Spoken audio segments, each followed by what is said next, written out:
Right. The wind. How long was it from the time the wind hit you when you saw the lines? Oh, you're smart, ain't you? That's the thing.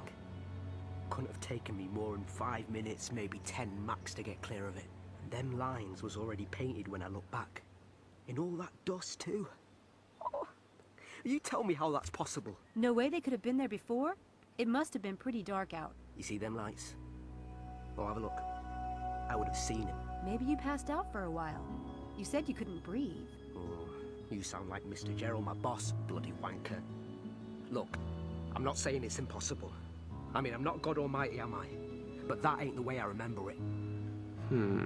Time. What time did all this come down? Maybe 1/2 past. I came in at 11. It took me a bit to get the paint mixed and stuff. What year? Did you hear anything? Maybe the sound of a motor? Nah. Anyway, I had my pod cranked. Okay, so you didn't hear anything, and you couldn't hear anything. Did you see anything else at all? My eyes were all clogged from the dust. I don't know. What?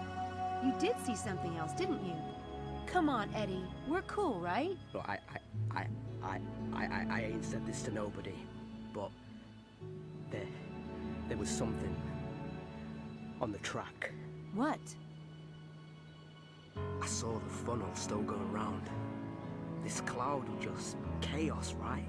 Dust and pebbles and shit whirling around. Like something from a sci-fi movie. The thing is, it was following the track. What do you mean, following the track? I mean, I saw it turn the bleeding corner. Who ever heard of wind doing that? Hey, Eddie. Thanks, man. You're pretty cool. Yeah.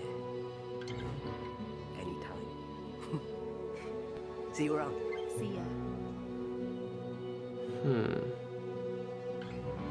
So, I suppose Eddie could be right about the time. Magicians have been known to pull off big stunts in minutes, but not without a lot of planning and practice. Someone knew what they were doing. I'd better see what I can find out about the skilled magicians in this area. right, so we're going to have to head back to, I assume we're going to have to head back to Oxford Town Centre. Ooh, we finished 2 areas now. Exciting. Oh, no. Let's go that way. Coal market.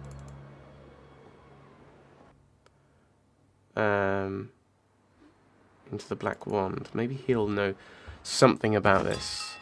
Ah, Miss Everett. Lovely to see you. Thanks.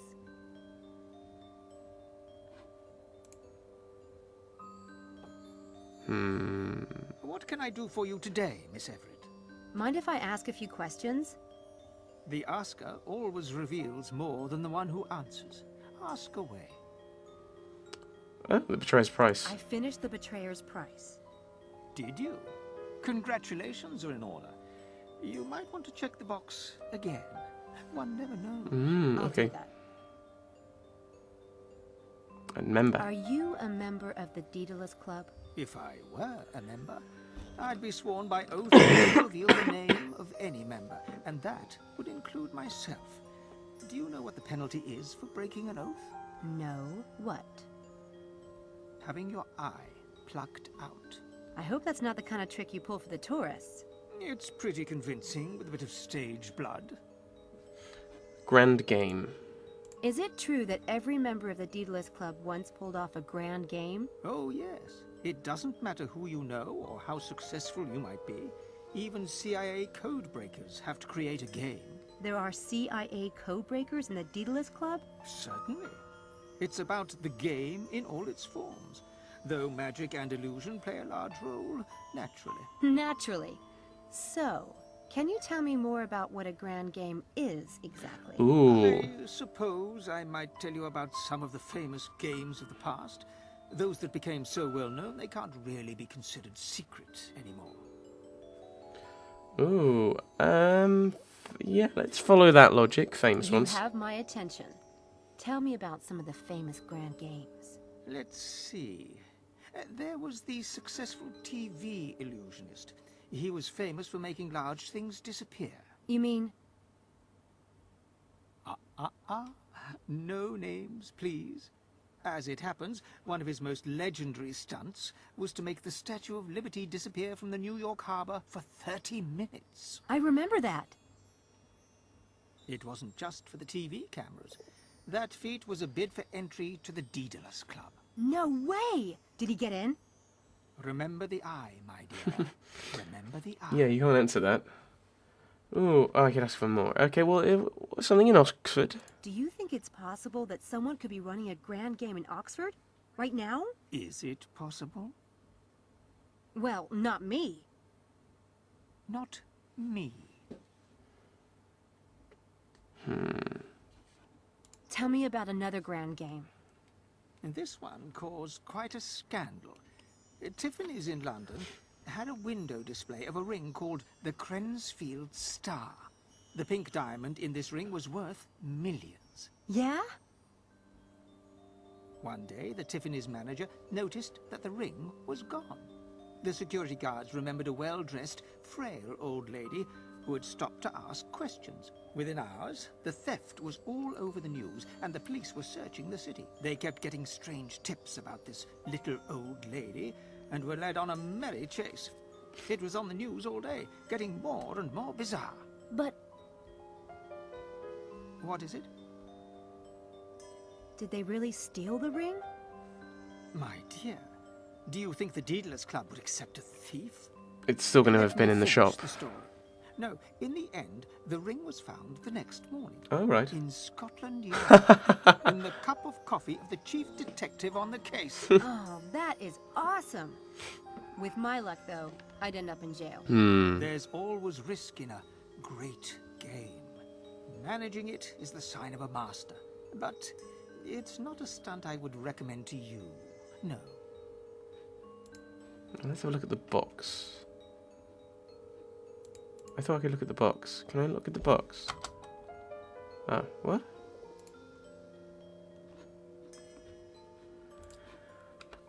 He said look again at the box, but I don't know what box he means. I thought he meant this one, but I can't interact with it.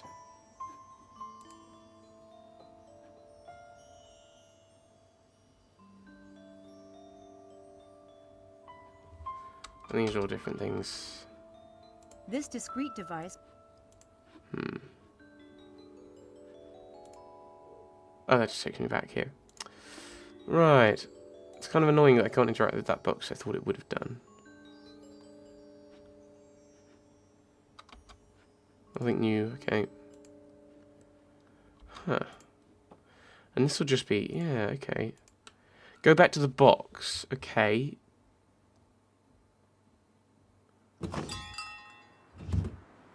That didn't help me at all.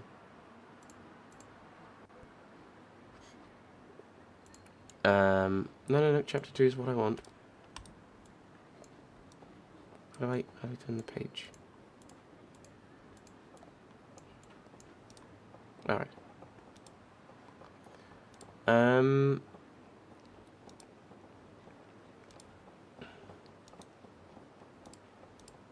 Okay, so that's just going through this. Okay,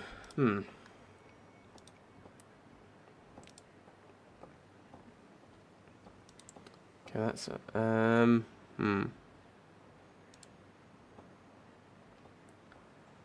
yeah. Reward. Neurobiology department operator. Here's your reward. Right. So if I come to...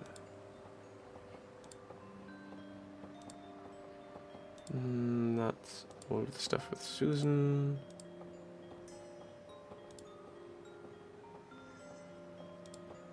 Okay, all of this stuff.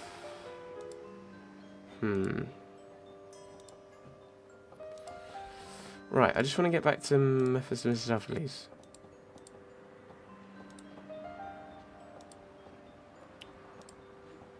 Right. Congratulations. You might want to check the box again. One never knows. I don't know what you're referring to, game. Because that's what I would have thought it would have been. I can't go in there anymore. I can go in the phone booth. I don't need to use... But I don't know what box it means. Does it mean these boxes? I don't think so.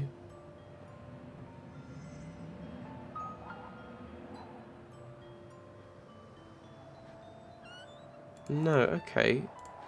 I'm really confuzzled. Strange fence at Horsepath Track. Mysterious Dr. Styles and Sam gets carded.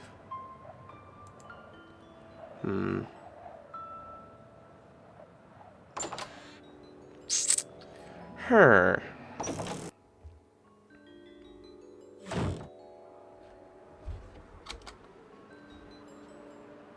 Let's have a... She's selling... Wildflowers. How exciting. Head over to Edmund Hall. Oh yeah, I can now talk with these guys, probably, about... Hey, it's the head lab rat. Don't call us that. Where have you been, Sam? We've been trying to find you for an hour. I checked in the lobby, and your name wasn't in the register. Oh, damn. It's the Sam thing. They always have me listed as a boy. I thought of that. There are no Everetts at St. Edmund Hall, and I thought you said... After the divorce, I went to my mother's name. Then I changed my mind again. Why don't I just give you my cell phone number? Cool, I'll take it. That will give me a grand total of 3 on my contact list. 555-7866. 557-2496. Got that one. Got it. Did you get mine? 555-2234. I don't have one. Don't get a lot of calls. Oh, that's alright. Yes, well, how can you, darling, when you don't have a phone? She does have a Get point, back though. to the point. Did you read Ox Stew today? About what happened at the track? Maybe Styles has some kind of secret power generator hooked up to our brains. I mean, did you get a look at him? He's like a refugee from a Dark Shadows convention. He is not. He is not. You have to admit it's bizarre. My legs are actually sore today, as if I really did run last night. Now that you mention it. Yeah, mine too. Really? Let me see. The truth is, we don't know what Styles is doing. He could be capable of anything. Unless you know Sam. You do know him well, right? Yes, you got us all into this. You wouldn't have recruited us unless you trusted the man. Yes, Of Sam. course. I've known Dr. Styles for... sheesh, a while now. I'm sure this whole thing is just a coincidence. But if it'll make you feel better, I'll do some checking around before we go back tonight. Well, as long as you're volunteering. Try the library. I hear they have books there and stuff. Shall we meet back here? What time? Noon? I'll let you know what I find out. Don't let us down, Samantha. Bye, Sam. Bye, Charles. Okay. And everyone awkwardly leaves. Okay, I don't think there's anything around, is there? I could try calling, I could try going inside to the lobby. I don't need to go. Making sure you're registered might be useful. Where is the library? The Bodleian, of course. Do we just head there? I think maybe we do just head there. I don't think there's anything... There's obviously things to do in these 3. Obviously. I just don't know what yet. Damn. You need a student ID to use the library. What happened to freedom of information? Right, so we're going to have to go and get one. So that might be another reason to head to the town centre or the infirmary. Maybe. Actually, never mind. Let's try going in again. See what happens.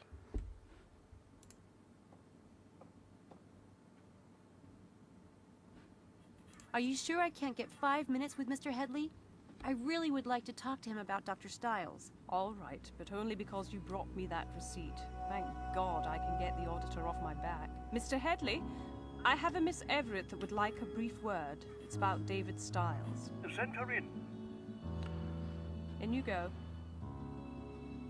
In we go. This could go very badly.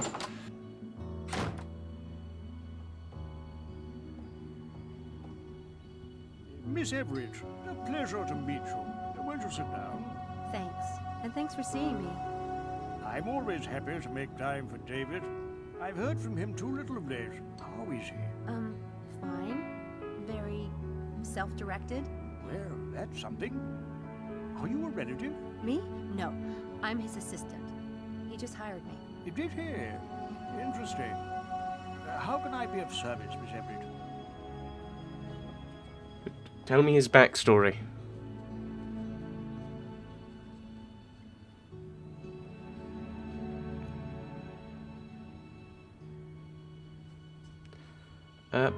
Background. Could you give me some background on Dr. Styles? I don't know much about him. David Styles was one of the brightest lights at Oxford.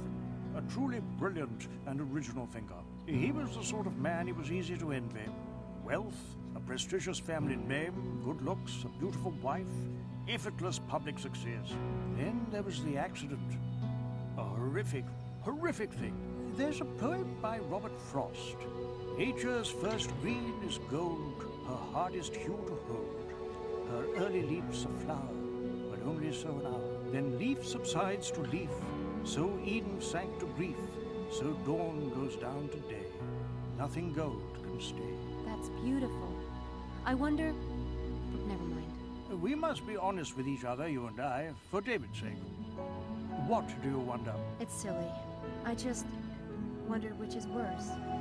To have been golden, to have had all that and lost it, or never to have had it at all. Not at all. Perhaps David asks himself the same question.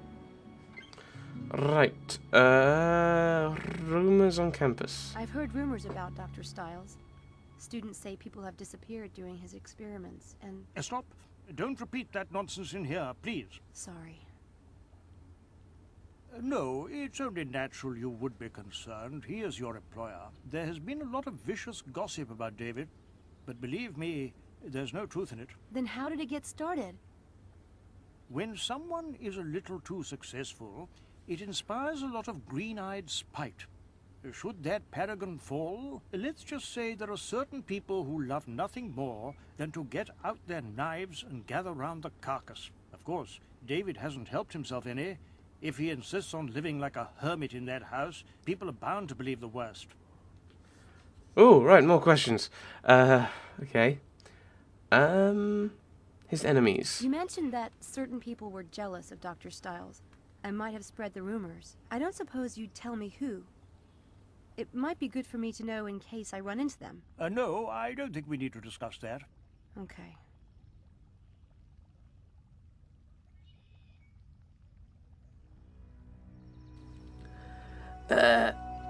Right, is he dangerous? So you're convinced that Dr. Styles poses no danger?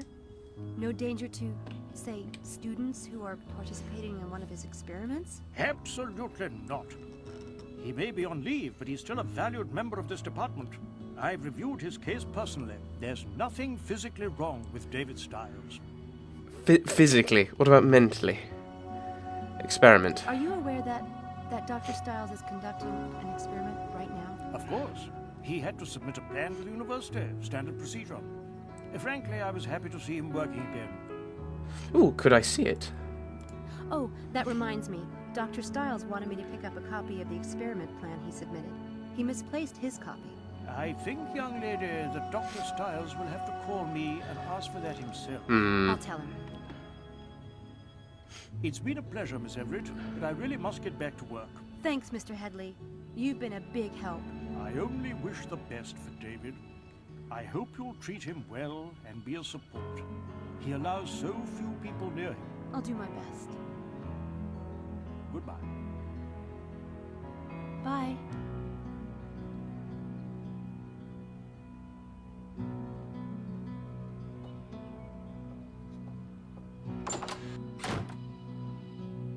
I want to find out who David's enemies are inside the neurobiology department. I should snoop around in David's files. Well, we already know whose enemy is most likely to be in the neurobiology department. as we've already snooped through his files. A little ahead of you there. Nameplate. So, wait, what? Have I done things early? I'm really confused. And considering I'm confused and my cough is getting slightly worse, probably from talking and stuff, I'm going to put the curtain here. Only getting 2 videos this time, which is not great, but I don't want to push my voice further and cause it just to go and just cause me to cough. Because it won't be enjoyable for me, and it won't be enjoyable for you just hearing me cough.